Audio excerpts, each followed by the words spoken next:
In the first part, we saw that only one man, Martin, survives a zombie attack. After saving his life, he comes to his car. As he sits, a coin falls off his pocket. At the same time, Herzog reaches there too, who is outside the car. Herzog breaks the glass of the car and catches Martin. Many more zombies reach there. They try to get inside the car. To save his life, he starts the car and runs away. He is driving so fast that all zombies fall down, except Herzog. He is still hanging there. He sees that a truck is coming their way. As it comes near Martin's car, it takes Herzog away with it. In this incident, his hand is cut off and falls in Marin's car. The truck driver is watching all this scenario. He gets down to analyze the situation. Herzog does something strange to him. He kills him with help of 3 fingers. After that, Herzog comes to his soldiers and orders them to go straight to populated areas. On the other hand, Martin is shown who is driving very fast. During this time, he feels drowsy.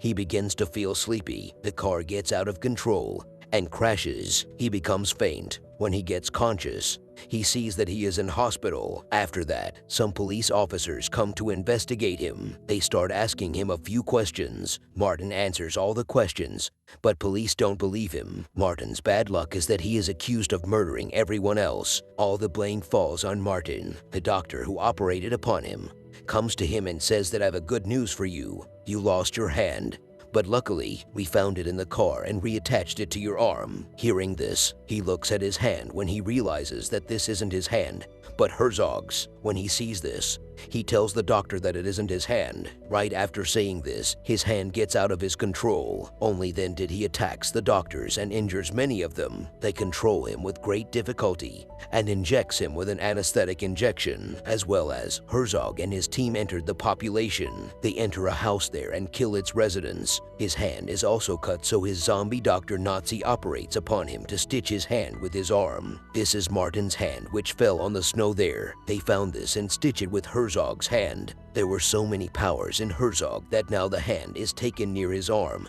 and it attaches to it automatically. After it, they go to the graveyard where German soldiers were buried. Herzog tries to make them alive again, but fails. Then his doctor tells him that dead bodies in these graves are so old, these are dispersed. If we want to make them alive, we will need freshly dead people. Hearing this, Herzog goes to church and kills its priest. As he dies, he touches his face and resurrects, becoming a member of his army. He's also his slave now. This means that Herzog was a man of powers. There, we see Martin on the bed who is tied tightly with a bed. A policeman is also there with him who is sleeping. At that time, a boy named Bobby comes there who is basically an American traveler. When he sees that policeman is sleeping, taking advantage of this, he comes to Martin's room. There, he sees Zombie's hand. It looks nice to him. He takes a picture of it and sends it to the zombie squad, which hunts zombies. This squad did belong to the U.S. and was given the task with scavenging zombies. Martin somehow encourages this kid, and he is obligated,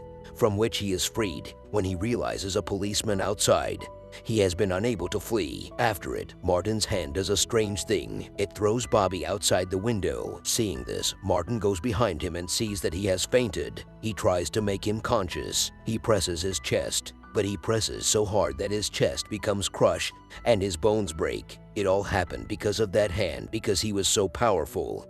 The policeman is everything watching from the window, and his doubt turns into a belief that Martin has killed Bobby. His guess was correct. Martin runs away, and the policeman runs after him too. But his hand does another weird thing here. There were a lot of cars parked there. There is also a Mercedes parked there. It takes down the logo of a car and throws it at the policeman. The logo hits the policeman on the head, and he is seriously injured. Following that, this hand breaks the car's glass, gears the car, starts it, and flees. Martin is also in a car. Bobby's mobile phone remains with him, on which Zombie Squad calls. Martin speaks to the Zombie Center and tells the story of these zombies. In response, he tells Martin that we are coming from Norway to help you. Until then, you will find out and what is the purpose of these zombies and what he wants behind this destruction. The leader of that zombie center is Daniel. He has 2 assistants named Monica and Blake. They both are nurses. After seeing these people, it was clear that it was impossible for Martin to survive. Shortly afterward, they reach there and find out the location of the Martin. They decide to go to him, but before that, they buy some weapons to fight the zombies, so this weapon can be used to kill zombies. Then we see that Martin goes to the World War II museum. There is a man there who is a clerk of that place, and he inquires about Herzog.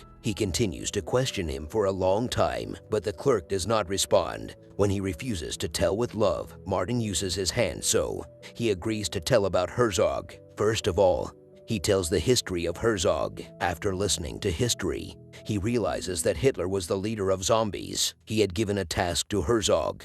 In this task, he had to destroy a village named Telvikt, but before they could reach there, they were killed by Oxford men. With that, Martin makes a guess that they go to fulfill the order received from Hitler. He has a map that shows that this museum was right inside the village they were ordered about. He is looking at the map when he hears the screams of some people from outside. When he goes out and looks, Herzog is there with his whole team. He also brings some tanks there. They are killing the people and joining them in their team. They grab a man and pull out all his ribs. Herzog enters the museum and Martin and the clerk runs away with their belongings. They hide in that museum. To save their lives, they stand there like dummies. Herzog looks at the map, picks it up, and leaves. After it, Martin comes out too. He sees 2 or 3 zombies walking outside. He easily kills zombies one by one using its hand. At the same time, his hand touches the man who is dead and he comes back to life. Seeing this, Martin gets very scared and kills him again. Here he finds out that he also has many powers. Thinking that he could resurrect the dead, he touches the dead man again and he is resurrected. At that moment, an axe comes and strikes the head of that man, which kills him. This axe is not hit by anyone but else zombie hunter Daniel. He takes a picture of him, but Martin doesn't like it because his hopes were high. Martin then shows the power of his hand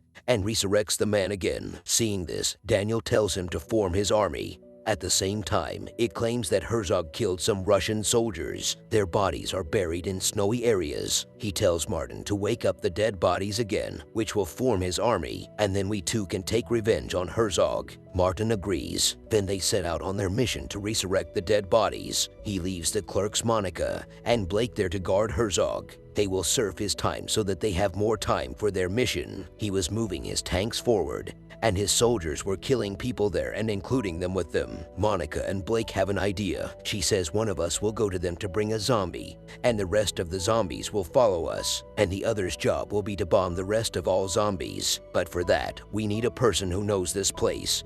This job is risky for us, so we need such a person. He was none other than Glenn. He pursues them and attempts to persuade them to follow him, but Herzog forbids his soldiers to follow him. But somehow he gets them behind him. They bomb them according to their plan. By doing all this, the 3 of them become very happy because their plan becomes successful. Herzog then takes his revenge and turns his tank towards them and starts attacking. He often turns the gun on them and shoots them and moves forward. He thinks they are dead. On the other hand, we see that Daniel's car gets stuck there. They had to get the car out of there and had to help the tire by putting something under it. They think that whatever they put there will be that zombie. According to their thinking, they put zombie there and their car starts moving forward.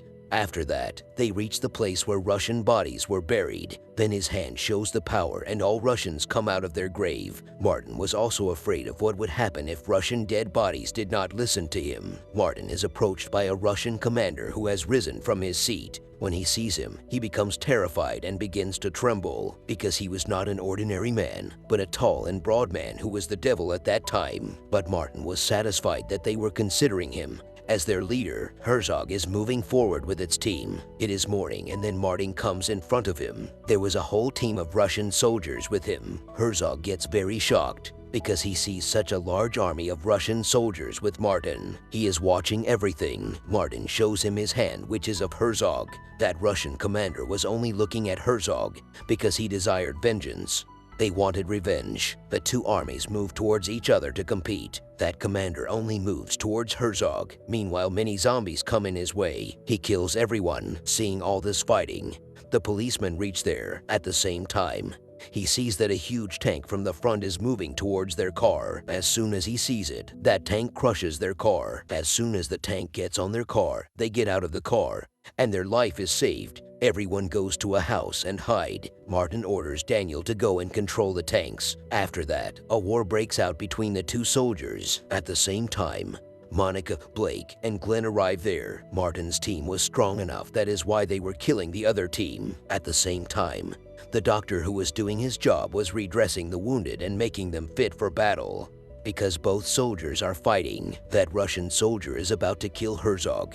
When a zombie attacks him from behind, Herzog's team grabs him and Herzog, and everyone else kills him together. The battle had turned its side and it looked as if Russians were losing. Then they think we should kill Herzog, because it is Herzog who is the reason why all the zombies are alive. If he dies, so will his army. Thinking this, Martin approaches Herzog to kill him. In this fight, Herzog injures Martin a lot, but Martin was no less. He also had one of Herzog's hands. Daniel, who showed up at the tank, needs to enter it and kills Wash twice. They both ascend at this tank as entering the house. On the other hand, outside the war, all Russians die while all zombies stay alive. Only 3 Russians are left alive: Monica, Glenn, and Blake. Shortly afterwards, Glenn, one of the 3, is killed. Now only Monica and Blake were alive. She was badly trapped in those zombies. Martin and Herzog's fight, on the other hand, was going on at that tank. Daniel kills another zombie and somehow controls the tank. In the fight between Martin and Herzog, Martin falls on the car. Herzog is about to kill him right now,